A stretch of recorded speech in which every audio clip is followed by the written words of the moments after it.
लोड़ी मैया मेरी जंगल में रहती है, कालका माई मेरी रिश्त में रहती है, मरगट काली शमशान में रहती है। मैं इन्हीं 3 माताओं की सेवा करती हूँ। परंतु मेरी लोड़ी माता ने, मेरी कालका माई ने और मरगट काली ने मेरे लिए एक मंदिर बना दिया छोटा सा, कि मेरी बेटी कहाँ रहेगी, क्योंकि मेरी वो माँ है, मैं उसकी पूजा हूँ। मेरी माँ ने मेरे को जंगल से बाहर निकाल दिया कि जाओ बेटा तुम अपनी ज़िंदगी अच्छा काटो, और मुझे उस जंगल से बाहर निकाल के अब मुझे इंसान में रखना चालू कर दिया। अब मैं कहीं भी घूम सकती, कहीं भी आ सकती और मैया का भजन कर सकती। अब मैं नरवर भी जाऊंगी, कालका भिंड पे भी जाऊंगी। ये 2-3 स्थान रह गए मेरे जो घूमने के।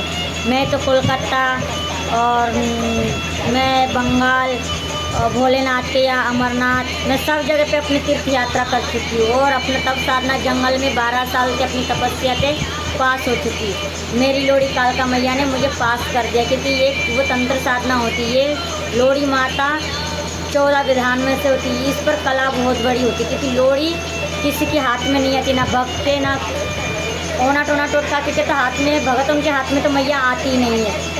एक सिंपल इंसान होगा जो भगवान का भजन करता होगा, जो उसी को मिलता है, जो कष्ट होता उसको, उसी के शरण में आती है मेरी माँ, जो फिर वो जंगल में रखती है। सच्ची लोड़ी माता हुई तो जंगल में रखेगी, घरन में नहीं रहेगी। लोड़ी माता कभी नहीं रहती, क्योंकि वो जंगल की रानी होती है, शेरनी होती है, उसको डर नहीं लगता है, जंगल में ही रहती है। डरपोक होगा वो तो घर में भगेगा, डर वाली नहीं होती लोड़ी माता, वो पूरे हिंदुस्तान में चलती है, क्योंकि उसे डर नहीं लगता है, क्योंकि उसका क्या करेगा, मोतनी का कौन मार सकता है, कोई नहीं मार सकता, इसलिए वो जंगल के झाड़ी में रहती है। मेरी माँ मरगट में रहती है, मरगट काली माँ भिंड में रहती है, क्योंकि ये मेरी सच्ची जागरूक माता है। तो ये नंबर सट्टा पुत्र नहीं होता, पुत्र देती है, घर में कष्ट कलेश होता है वो उसको दूर करती है। मेरी माँ सच्ची है लोड़ी कालका माई। जो इस माँ को मानोगे तो उसका कल्याण ही हो जाएगा, जो इस माँ को नहीं मानोगे तो पागल कर देती है, क्योंकि वो एक पागल के रूप में रहती है लोड़ी माता, क्योंकि उसको पागल ही बोला जाता है। वो पागल मैया होती है, जो नेक से मन जाती है, वो नेक से क्रोध होगी तो वो कोई ऐसा भगत नहीं जो उसको मना सकता है, उसको अपनी जगह पे बिठा सकता है। वो बिगड़ गई लोड़ी माता तो समझ ली पूरी दुनिया पे भारी पड़ जाएगी, क्योंकि लोड़ी ही सबसे बड़ी माता है।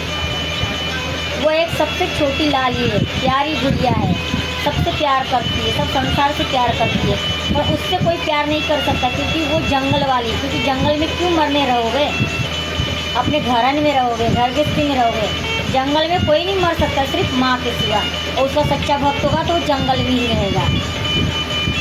आपको मेरी बुराई लगी रही हो कोई बात नहीं, कि सच्चा भक्त होगा माँ का तो वो जंगल में ही पाया जाएगा।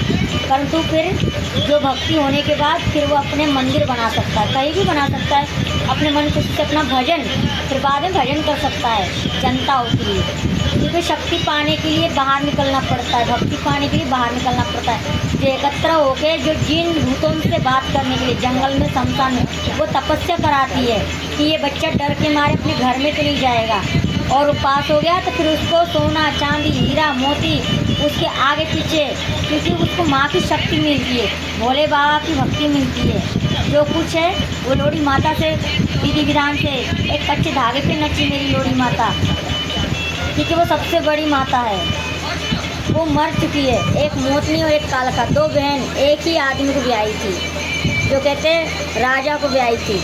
परंतु मेरी एक लोड़ी माता सच्ची माता है, वो कुंवारी माता थी, जो उसके 7 बहन के साथ आई थी, जो उसकी बच्चापन की कोई माता थी। इसलिए लोड़ी माता की कठिनाई होती है, जो भक्ति पूजा करने वाले को बहुत कष्ट मिलता है।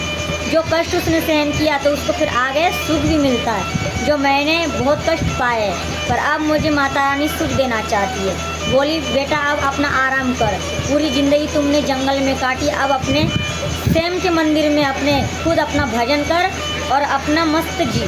तुझे कोई संसार से मोह माया नहीं है, अपना भजन में ही सबसे बड़ा प्रकट है। आधी पूरी उम्र तो मेरी आधी तो निकल गई है, आधी हो रहेगी से अपना भजन करूँगी। जिस किसी को भी मिलना है, मंच पूजा अगर से कुछ सीखना है तो आप कांटेक्ट कर सकते हो। कैसी पूजा पाठ भक्ति होती है मैं आपको विधि विधान से बताऊंगी। अघोर क्रिया क्या होती है, जीन भूत क्या होती है, सट्टे नंबर वाली क्या विधि होती है, मैं सिखाऊंगी आपको। क्योंकि दुनिया सट्टेबाजी के लिए तो बर्बाद हो रहे, अघोरी महात्माओं के पास जाके बुरे कर्मों की वजह से अपने बुरे फल पा रहे। परंतु ऐसा कभी ना करें। हर एक को शक्ति नहीं मिलती, हर एक कोई अघोरी महात्मा नहीं बनता है। एक मछली कितने लोगों को गंदा कर देता है, परंतु हर एक को एक जैसा अघोरी महात्मा नहीं होता है, क्योंकि माँ की साधना होती है जब भी वो अघोरी महात्मा बनता है, क्योंकि उसे कोई मतलब नहीं होता, फिर वह माँ से ही प्रेम करेगा। जैसे मैं अपने माँ के शरण में हूँ, ये मरघट काली में इसी की शरण में रहती हूँ। फिर मेरी लोड़ी कालका माई वो सबका काम करती है। कहते हैं ना, कोई देवी से काम किया जाता है, मैं इनसे काम करवाती हूँ, मैया से गलत काम नहीं करवाती।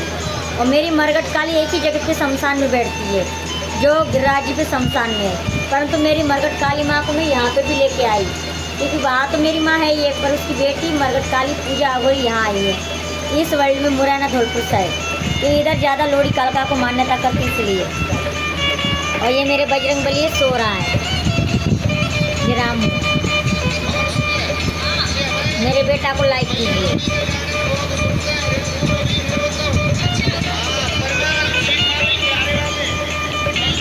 जय माता दी। मेरे नाम पे आपको अच्छा लगे तो मेरी पूजा अघोरी को लाइक कीजिए। आपको वीडियो क्या रहा है, आपको पूजा पाठ मिलती है। आज मंगलवार दिन है, जो भी मेरे बालाजी के कोई दर्शन करोगे, मेरी माँ के, मुझसे बात करोगे तो आपका कल्याण होगा, क्योंकि कहते हैं महात्मा के दर्शन करने से भी कल्याण होता है।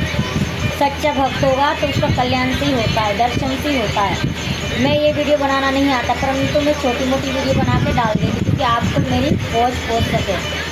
जय माता दी। अच्छी लगे तो कनेक्ट कीजिए, नहीं तो कोई बात नहीं। जय माता। पर मेरे राम के लिए तो मेरे को खुशी होगी कि आपके लिए मैं वीडियो बना के डालती रहूँगी और कैसी पूजा पाठ होती है वो बताती रहूँगी। जय माता। बिना जांच करे, बिना गुरु बनाए बिना कोई विधि ना सीखे, मैं अभी सिखा रही हूँ। और कहते ना, गुरु एक मास्टर होता है, बिना मास्टर के बिना बच्चा पढ़ नहीं सकता। तो मेरी माँ ही मास्टर है, मुझे पढ़ाती है। जय माता। मैं किसी अवध भगत के पास नहीं गई सीखने के लिए, मेरी माँ ने स्वयं मुझे सिखाया। ज्ञान अपने आप आता है, ज्ञान लेने की जरूरत नहीं पड़ती है। जय माता।